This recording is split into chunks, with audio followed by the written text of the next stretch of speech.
I've known this individual for longer than she or I even one would admit. She's a gold bug. She has at least one degree from the institution she currently is. Normally, I address her by her first name. Not today. Today, to give us the update on her institution, what's new, what's old, and what's yet to come. I have the privilege of introducing my friend, Dr. Jenna Cunningham.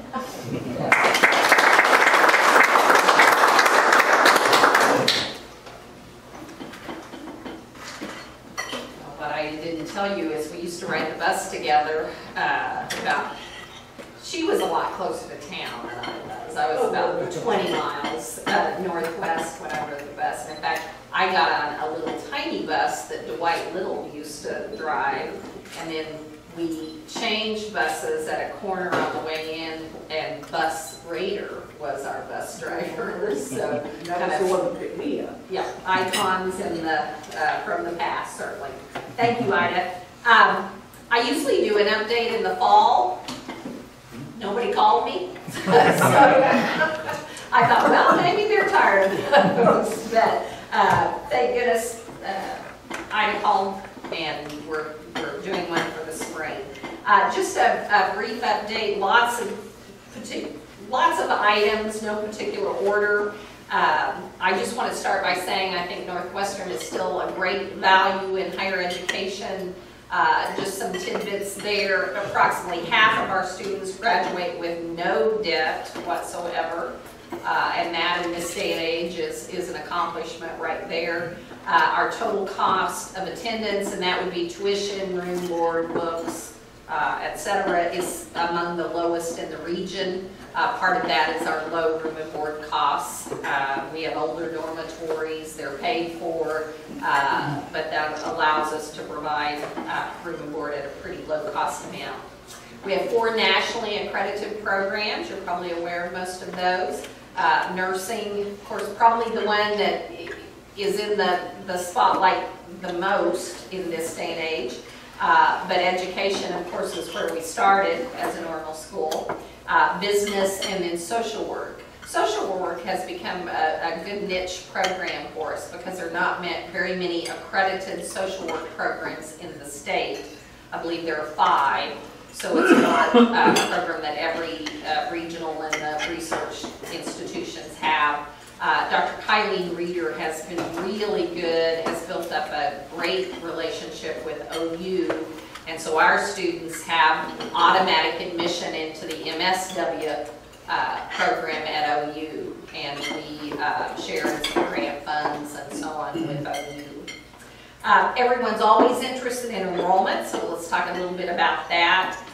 We were excited in the fall that our freshman class grew 7.5%, so that's a good start there. Our head count was down a little bit in the fall, traced most specifically to concurrent enrollment. Concurrent is where high school students, their junior and senior year, can take college classes, and we just kind of hit a little bit of a lull there. We have, of course, Alba High students take quite a few with us. Woodward students at the Woodward campus. Moreland students drive into the Woodward campus.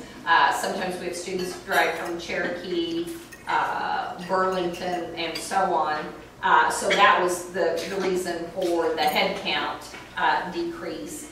The other thing we've experienced in the last couple of years is a pretty major decrease in international students. Now that's not just Northwestern, that's really statewide and nationwide. Some of it attributed maybe to Trump policies. I don't know how much of that is. I think you know, international countries are not flocking to the U.S. the way they used to for higher education. Spring enrollment was better. We were down like a fraction of a %. there. If I were real cynical, I could say that, you know, part of the decline in enrollment in higher ed in Oklahoma could be related to the 25% budget cuts that we've experienced the last 5 years. But I think there's some other factors in play also. Most of the, I think all that, I looked this morning just to make sure I wasn't saying anything, excuse me, that was incorrect. I think in the fall, all but 2 institutions of the 25 public were down in enrollment this fall. So I think Southeastern was up, and that's mostly due to their graduate online MBA that's really booming. And then I believe Panhandle was up just a little bit. So. Ranger Preview we had in November, Spring Showcase we had in February. Other of our recruitment events have been well attended, which always provides some optimism for enrollment for next year. We had a week's worth of President's Leadership class enrollments, and then last Wednesday we had our Freshman Connection. If you add the 2 together, we're up from what we were a year ago for those particular groups.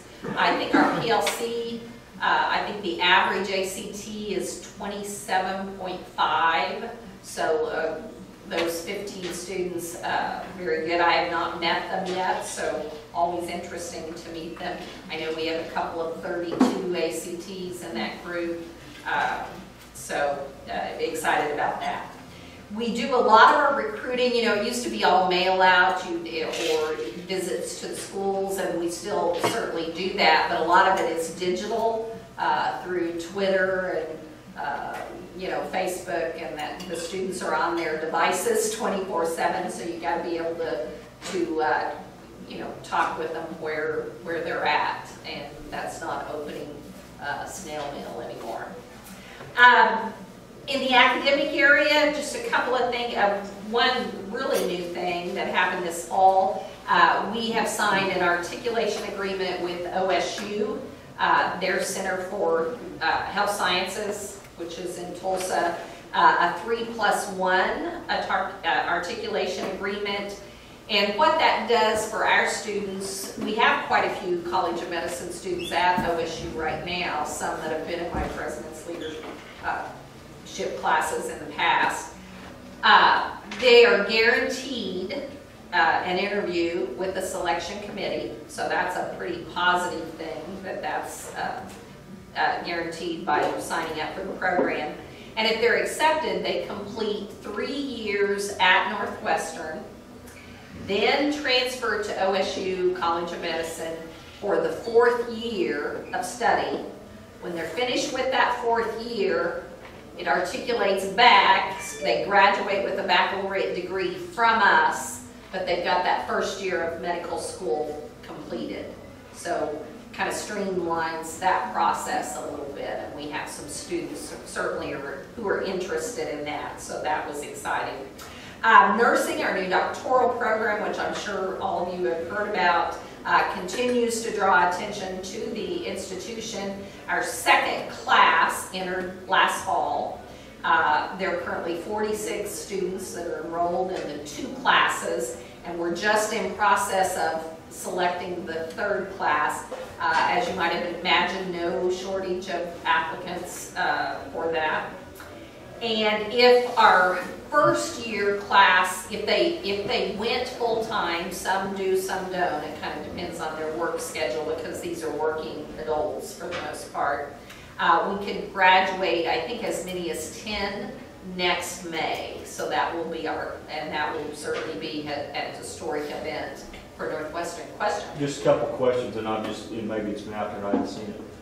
So how many can you accept in a class each year out of your applicant pool? When we submitted the program for approval to the state regents, we submitted our model based on, I believe, 6. Oh, wow. So you're way over that. We're way over that.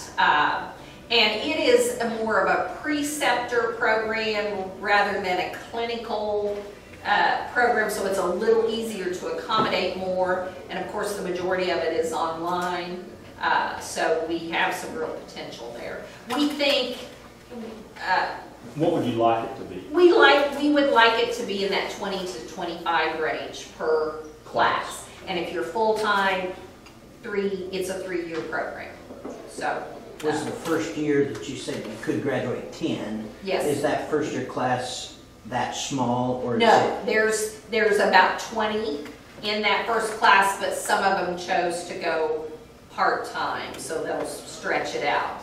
As I said, these are working So nurses. it isn't that out of 20, 10 of them washed out. They're just Oh, not there. They're just not No, ready they're yet. still in the program, they're just, haven't completed full-time hours. Have you, I assume you have, know where they're at?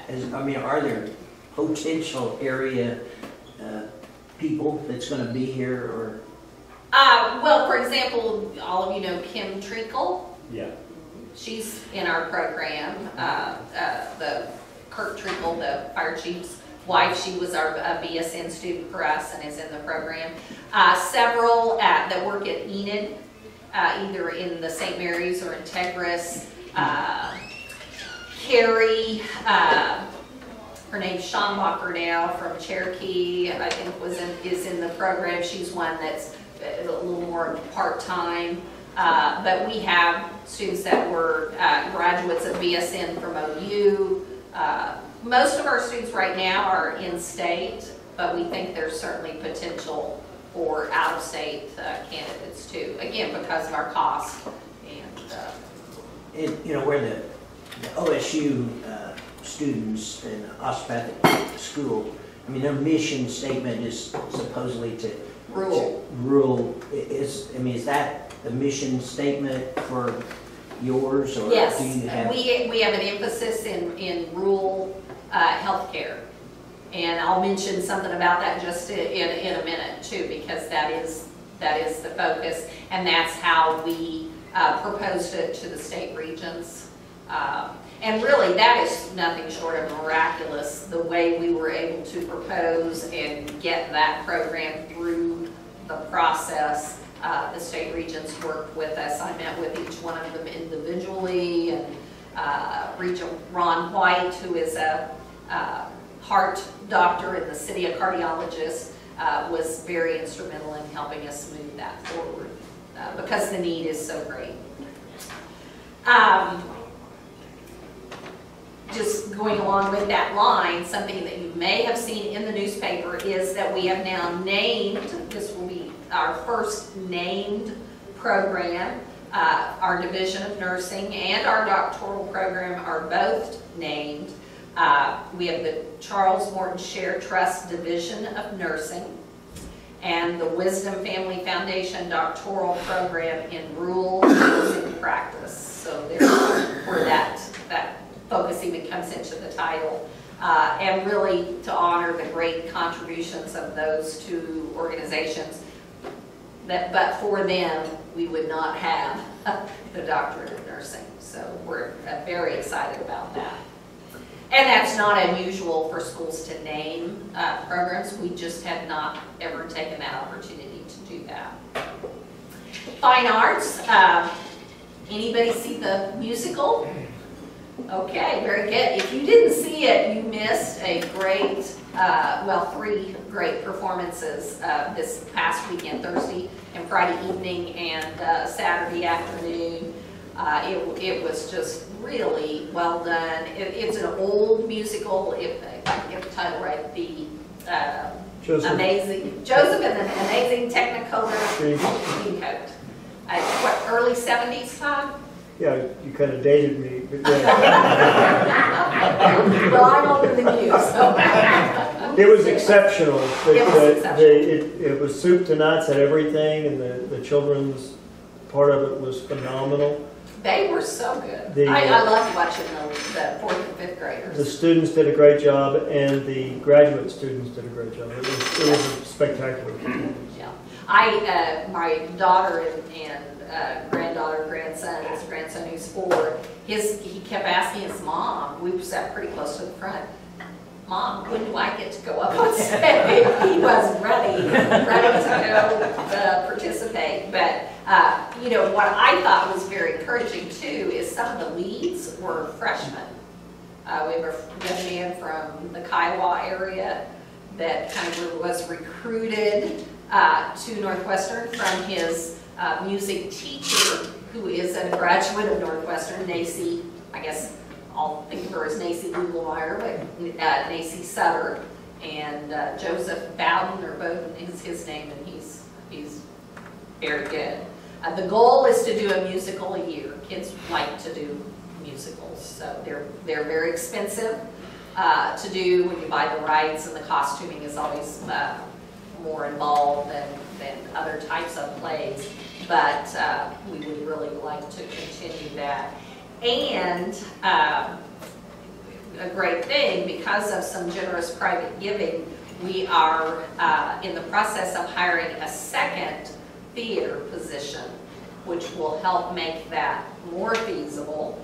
It will be a half teaching, half Harrod Hall manager. You would be amazed at the number of events that are in Harrod Hall. Kimberly Wiest has done a great job, but there were not enough hours in the day, so we're in the process of hiring that. Our choral groups continue to be strong. University singers are kind of the headline group. We had a really great concert that included Electric Gold, and I think our singers performed at the Electric Gold concert in Alva High, and then Electric Gold performed with us in our concert at, I believe, the Nazarene Church. So we're looking forward. They'll be having, I think, their Soundscapes 4 at the Bus Barn. If you haven't been to one of those Bus Barn concerts, they are just outstanding and a unique venue at the Alva Public Schools Bus Barn. You'd be amazed at what that old place looks like and sounds like. Band, really encouraged with the band. We have, you know, our numbers were up in the fall, held constant in the spring. During budget hearings, Mr. Cood is his name, Seth Cood, has told us, you know, well, he said, you might ought to be ready for about 70. Now, we'll wait and see, but that would be, I told him, that's the best news I've heard for a long, long time. So he's doing a good job, finishing up a doctorate at Rutgers. So he is a quality individual. And our visual arts, we just had the University Art Society art show in the library. Very, very good. Professor Larson has continued the visiting artist program, which I think is really a good thing for our students, because we have a one-person department. Mr. Larson is the only person in the art department, but he has these visiting artists come in from not only across the United States, but across the world. We've had from South America and lots of different places. They spend about 6 weeks. We provide housing for them and a studio place to work and do their art, and then our students get to communicate back and forth with them. And I think there's always been some good partnerships with the Graceful Arts Center also. So visual arts is certainly alive and well. Facilities, you know, you need good learning spaces so you can have really creative teaching and learning happening. 2 new significant spaces you may have read about. We have the Darrell and Grace Wessels Literacy Center and Early Childhood Laboratory. Those are 2 separate spaces. The Literacy Center gives students a hands-on opportunity to work with area school children on improving reading skills. And the public schools have loved this, that a student that maybe just needs a little extra help can come there and get some hands-on tutoring. Dr. Jen Oswald is kind of in charge of the literacy, and she has even expanded a little bit into some adult literacy. Can you imagine if you couldn't read, what that would do to your everyday life? Well, we do have some adults that need help in that area. So 2 lectureships. one named, one anonymous, have also been established to support operations of the Literacy Center. The Early Childhood Center is a place that allows prospective teachers to come in and kind of design and build their own classroom. Early childhood classrooms are way different than they used to be. You know, you don't go in and just see desks lined up. You see tables and learning activity centers and all kinds of things that the teacher going out has to decide how to set up that room. Our new robotics lab, you're aware of that. The William R. and Billy Dean Buckles Endowed STEM Initiative for Computer Science has been a real boon to us. And the Dr. Charles and Jane Tucker Computer Science Lectureship helps support that particular area to continue to enhance STEM opportunities on campus. We have our nursing labs with new simulation equipment, and a lot of that equipment was funds for that was donated by the late Dean Weimer and his wife Esther, as well as Daryl and Grace Wessels also helped out in that particular area. So a lot of things happening there. A new initiative at Northwestern is a program called 15 to Finish. Now, when I went to college, it was just under, I don't even think we talked about it other than, you know, you were going to go to college, you're going to finish in 4 years and then go on and do something else. Well, somewhere along the way, college students have kind of stretched that to maybe a 5th year or maybe a 6th year. I think we had someone the other day that I looked at maybe into 10 years, but again, they're going to finish, so that part is a good thing. But we're trying to get students back on track, that if you want to finish in 4 years, you have to take 15 hours, or you have to complete 30 during the academic year. Most degree programs are 120, so, you know, do the math. And we've really been promoting that in our enrollment sessions. Where it really resonates is when we have parents in and we talk about the cost of an extra semester, extra year, extra 2 years, and the opportunity cost that those students give up because they're not working that, you know, after that 4-year degree program. So that's been good. Complete College America, which is kind of a national organization that's promoting college completion, has highlighted some of our success with that. And just some numbers, from 16 to 17, the number of students enrolled in 15 or more credit hours per semester increased 25%. So you just multiply those credit hours out. First time in freshmen, enrollment in credit hours jumped from an average of 14.4 to 14.9 over a 1-year period. And that doesn't sound like much, but that's big. That really is when you multiply it out. And freshmen enrolled in less than 15 credit hours decreased by more than 42%. So we've had some success with promoting that concept that, you know, we want to get you finished in 4 years. You need to help us out by enrolling in the hours. And a lot of students, I think, still have the concept, you know, I've taken concurrent in high school, so that pads me a little bit. And what I told freshmen last week is, save that. Enroll in your 15 as a freshman in both the fall and the spring. And when you're a senior or a junior and you're trying to do an internship and your classes have become significantly harder because you're in your major area, that's the time to slack off a little bit. Not on the front end, on the back end. So hopefully that will resonate. NCAA Division II, you know, we're in the process. We're still, you know, finding our way as a relatively new member of that league. Our coaching staff, I think, is probably as the best I've seen it through the years, and just well-rounded, right focus of academic quality, and we're excited. You know, we're still working very hard to be competitive. We're competing against teams that have been NCAA for years and years, so it is a process. Our women's basketball team qualified for the Great American Conference Tournament. They actually played what ended up being the national runner-up, well, I'll not mention the school, played them tougher than any other team they faced. So I texted the president of that institution right after the game in Martinsville and just said, you know, we gave it all we got, come up short. He called me and said, I scared you all. He said, I'm just going to say what he said. You scared the crap out of me. I thought you were going to beat us and we were, you know, so. So friendly rivalry there.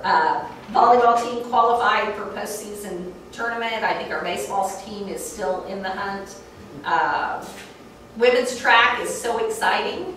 I think we have some real potential there. We're expecting to have 35 in the women's track program next year. We have 25 this year. She's looking for sprinters. Anybody?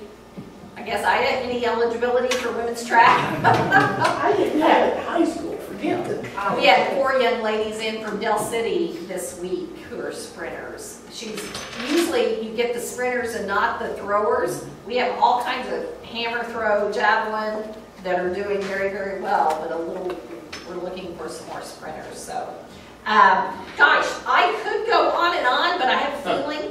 Do you know how hard it is to tell Dr. Cunningham to wind it up? I got the message. Just a lot of great things going on. Watch Fine Arts. If you've noticed, we've done a lot of tuck pointing. Company worked on there for, gosh, it seemed like forever, 3 or 4 months. That's been completed. New windows are on delivery for April 30th, with start on the new windows March 6th. So that would really change the look of the face of the campus, I think. Question? The new arena out east. What's the story on it?